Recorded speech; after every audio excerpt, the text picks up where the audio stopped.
dear students, welcome to this chemistry digital class. Hope so you all are fine and enjoying these digital classes nowadays.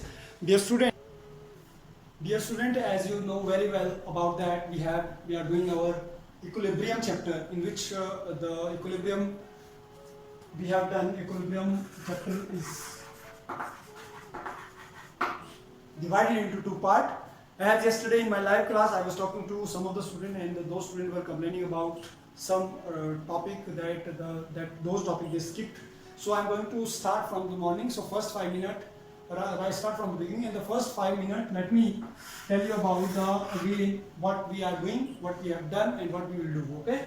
So equilibrium is generally divided into two parts, in which chemical equilibrium and ionic equilibrium are the two parts of this unit. In which, if we will talk about chemical equilibrium, so it means that we are talking about chemical reactions. Okay. If we are talking about any chemical reaction where H2 will react with O2 gas, that it will give H2O liquid. So you can see when H2 and O2 will react, it will convert into product. Here it means that it is disappearance of properties of reactant, and on the other hand side it is appearance of product, disappearance of reactant and appearance of product. So slowly when H2 and O2 will react and it will change from H2O2 to H2O, that reaction is called forward reaction. This reaction is called forward reaction. Whereas after a certain of time, the H2O will again break down and change into H2 and O2. That is called backward reaction. Now what is equilibrium state? Equilibrium state is a state where rate of forward reaction is somewhere equal to rate of backward reaction. Rate of forward reaction is equal to rate of backward reaction, and that is called chemical equilibrium. So basically there are two types of chemical equilibrium: physical equilibrium, which is on the basis of state, and chemical equilibrium.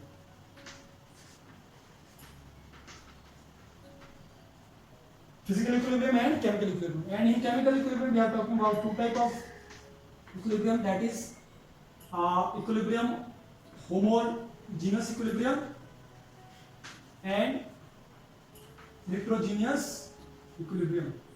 Homogeneous equilibrium and heterogeneous equilibrium. Let me okay. So homogeneous equilibrium is also basis on, if homo means same, it means that the reactant and product have same phase, and in heterogeneous reactant have different state and product have different state. So in homogeneous we are talking about basically the basic on the basis of concentration and on the basis of pressure. If it is on the basis of concentration, then we will write Kc. If it is on the basis of pressure, then we will write the rate constant, rate equilibrium constant Kp. There we did one topic, that is the relation between Kc and Kp. So we got that the Kp is equal to Kc whole bracket RT delta N. When we find out the relation, we got this relationship, this equation. So we has related this also. Whereas in chemical equilibrium or dynamic equilibrium, we found that in Kc also how to write the equilibrium constant, how to write the equilibrium in the form of Kc. So Kc is equal to product of products, molecular products, and upon product of reactants with raised to power the coefficient value. Okay, so this way we have written Kc, but when we are writing in Kp, we did that Kpcc dot Pdd upon Paa dot Pbb. So all these things we have done in chemical equilibrium part. Okay, and so now we are doing second part. Now is from yesterday we have started our second part. This was the first part. Now we are doing second part of this chapter, that is ionic equilibrium.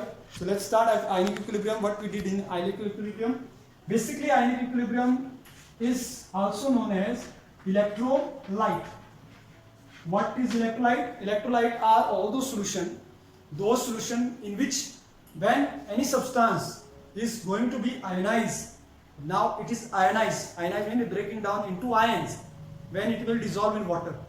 Any substance that dissolve in water and ionize into ions and conduct electricity is called electrolytes. Okay, so basically there are electrolytes, strong electrolytes. This we did in yesterday's video. Strong electrolytes, weak electrolytes, and non-electrolytes. Non-electrolytes. So see here, what is strong electrolytes? All those electrolytes which is completely ionized. ऐसे substances जो पानी में डालकर completely ionized हो जाते हैं, break down हो जाते हैं, those electrolytes are called strong electrolytes. Weak electrolytes are those electrolytes which is partially ionized, थोड़े से partially ionized. Non-electrolytes are those which doesn't ionize. Okay. Now basically what is happening? We studied that in the junior classes also. Acid are those substances which is carrying H positive ion. Achha, before that, let me make you understand first. Let's take an example of H2O. Suppose for example H2O. H2O will break down into H positive ion aqueous and OH negative ion aqueous. Where you can see one substance which is after dissociation, will change into positive and negative ion. That type of ions are called, that type of solution are called electrolytes. So it is studied in junior classes that all the substances are acid which is giving H positive, and all the substances are base which give OH negative ion. Okay, all the substance which is giving H positive, that is acid. All substance which is giving OH negative ion, that is base. And when we are going to react acid plus base, that is forming a neutral substance, that is called salt plus water. Okay, so this is called somewhere when acid is base is reacting, it is giving neutral salt which is giving water. When salt will dissolve in water, it will again break down into acid H positive and hydroxide OH negative. Like if you talk about NaCl, when NaCl will break down into NaOH and NaCl will break down into NaOH and HCl. Okay, whereas OH is negatively charged and hydrogen is positively charged. So one salt always when dissolving in water, it will form in the form of aqueous or molten. It will change into hydrogen ion or hydroxide ion, either positively charged ion or either negatively charged ion. That's why this is called ionic equilibrium. So basically, dear students, in ionic equilibrium, we are going to study about acidic, basic electrolytes, H positive and OH negative ion, where the concept of acid and base is given by Bronsted-Lowry, RNA's concept, and Lewis acid base. That was also yesterday I discussed, I told you. So after this, watch that. So as student, my dear students, as we have studied that ionic equilibrium we are going to now do nowadays, in which ionic equilibrium is also known as electrolytes, where strong electrolytes, weak electrolytes, non-electrolytes we have studied. And when we are going to ionize or dissociate any molecule, what is the difference between ionize and dissociation? That is also I am going to tell you. There is in case of dissociation, when we are going to talk about dissociation, so what is happening? Dissociation is completely very simple. When one molecule is going to be only break down into positive and negative charge, that is called dissociation. And ionization is what? When the same molecule is dissolved in water in form of aqueous solution, that will change into OH negative ion or HCl positive. Where H is positive, this H will give us, HCl will give us H positive and NaOH will give us OH negative ion. In this case it is called ionization. At this point it is called dissociation. Okay, this is the basic difference between dissociation and ionization. Now if we will talk about the ionization, so acid and base concept are there. So on the basis of this concept, some basic acid basic concept we are going to study, where we studied that there are different type of scientists, those who have differentiate acid base on their own way, in which first was RNA concept, in which RNA concept is this: all those substances which is giving H positive ion after dissociation you are dissolving with H2O. Those substances which dissolve in H2O and give H positive ion are known as acid. This is the meaning. Those substances which are dissolved in water and give OH negative ion after dissolving in H2O is called Arrhenius base. Whereas the second Bronsted-Lowry concept, in which all the proton proton is what now? It is also H positive. All those substance which is giving H, suppose HCl is giving H positive, HNO3 is giving H positive. So these are also known as acid. Whereas according to that, basic are proton acceptor. Proton acceptor are Bronsted-Lowry base. Okay, whereas OH negative ion, if we talk about example, NaOH is the example. NaOH is giving Ca hydroxide ion, it is given. Okay, so proton acceptor are basically all the proton acceptor are known as Bronsted-Lowry concept. Whereas Lewis concept, that all those substances which can accept a pair of electron, which can accept a pair of electron from any other substance is known as Lewis acid, which can donate a pair of electron is known as Lewis base. So this is a table, combined table, which is giving us the idea about acid and base and salt concept on the basis of Arrhenius, Bronsted-Lowry and Lewis concept, and in which the most important or most special properties of Bronsted-Lowry, which is we are going to do conjugated acid base. Up to this we have done yesterday. Now I hope whatever I have told today that you understood. Now we are moving forward, that we will move forward with the conjugated acid and base. Okay, suppose for example I am going to take an example here. If we will take example in case of HCl plus NH3, I am talking about Bronsted-Lowry conjugated acid base. Okay, HCl gas will react with NH3 gas. Again, let us write it in proper way, or let me.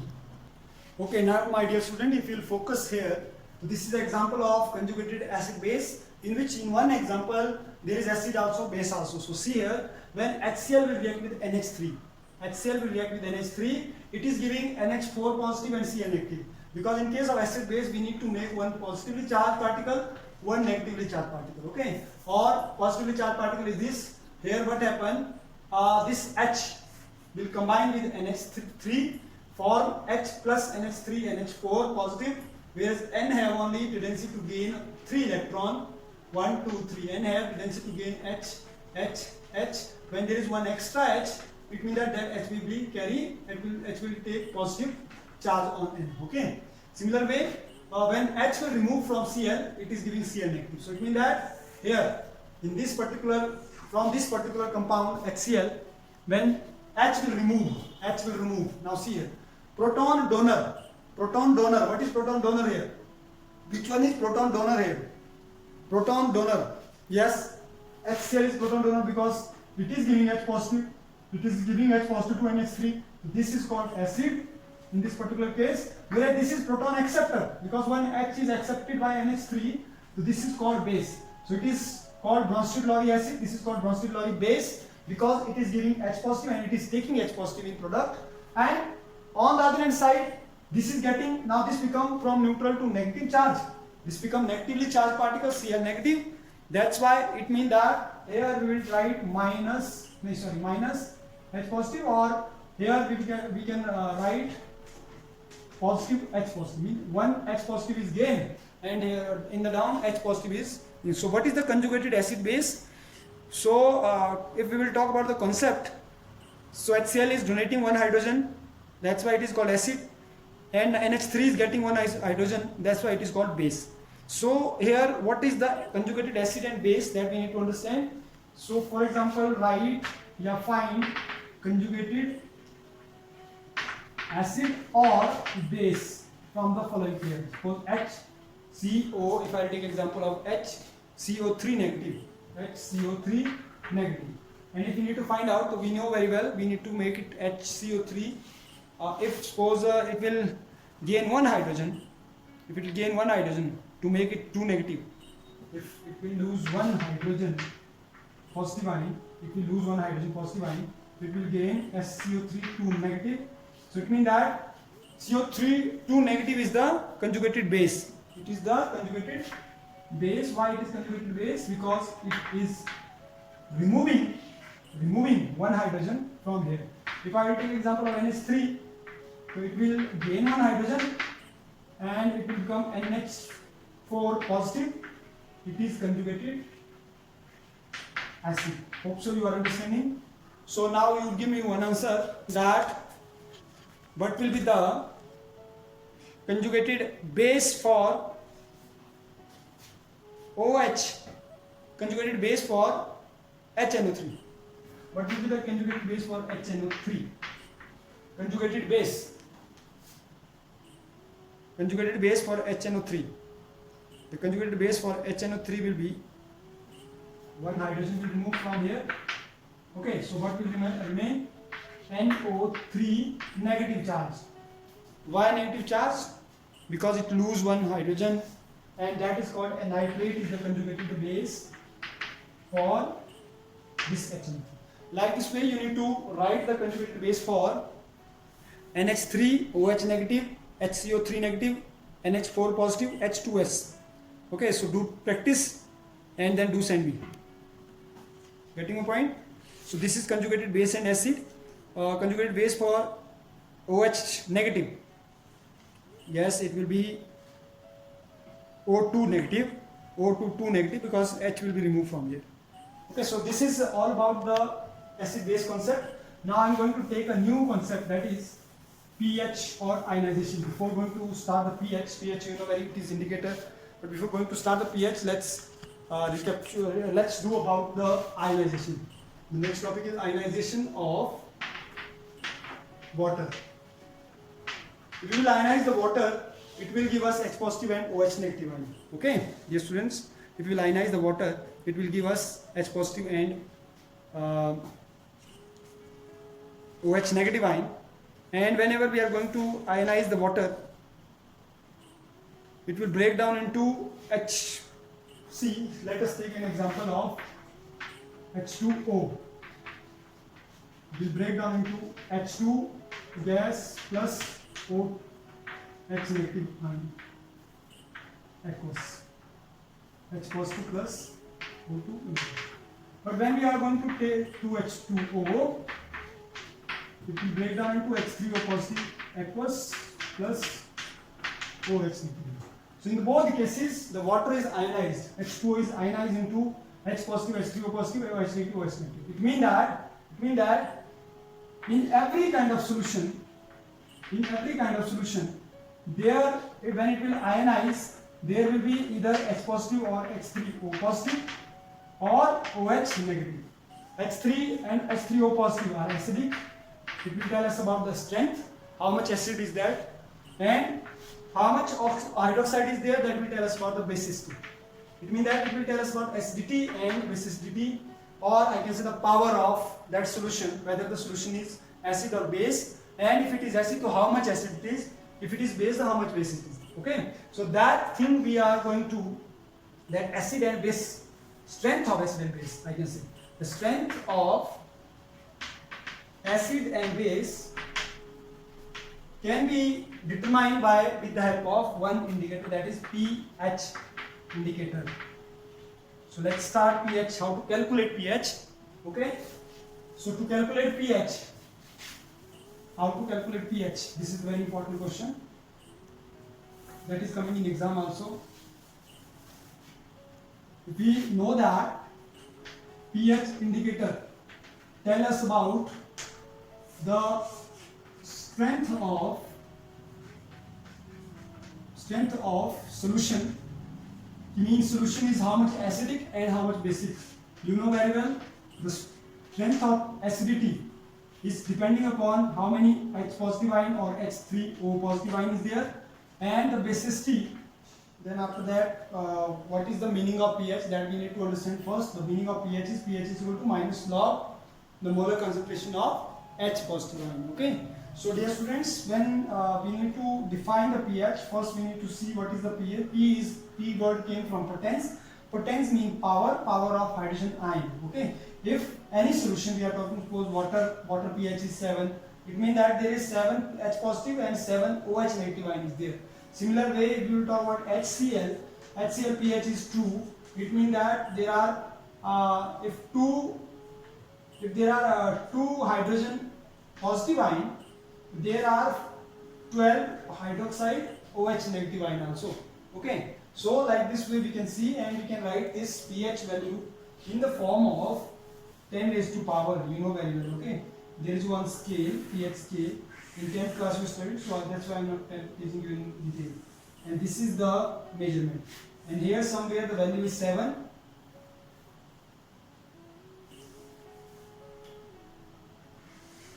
It is somewhere the value is 7, where we can see 7 H positive, 7 OH negative. And when we are going to see 6, 5, 4, 3, 2, 1, 0. Inside 8, 9, 10, 11, 12, 13, 14. So there the value will be 10 raised to power minus 1, 10 raised to power minus 2, 10 raised to power minus 3, 10 raised to power minus 4, 10 raised to power minus 5, 10 raised to power minus 6, like this way, 10 raised to power minus 7, 10 raised to power minus 8, 10 raised to power minus 9, 10 raised to power minus 10, 10 raised to power minus 11, 10 raised to power minus 12, 10 raised to power minus 13, 10 raised to power minus 14. Now what is this 10 raised to power? The 10 raised to power is giving us idea about the how much value of the pH is there. So in this way we can calculate what is the value of pH. Now if I make one numerical, if I take how to calculate the pH. So simply suppose one value can be given there. If I take one example, calculate the, if formula is there, calculate the pH value of the following.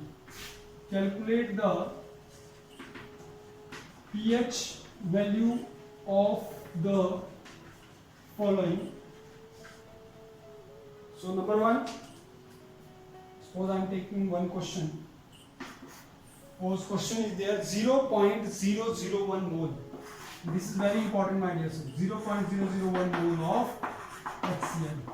So now we should know the value of HCl is given 0.0, the molar concentration value of HCl is given 0.09, and we know very well if we need to ionize the HCl, we will get H3O positive ion.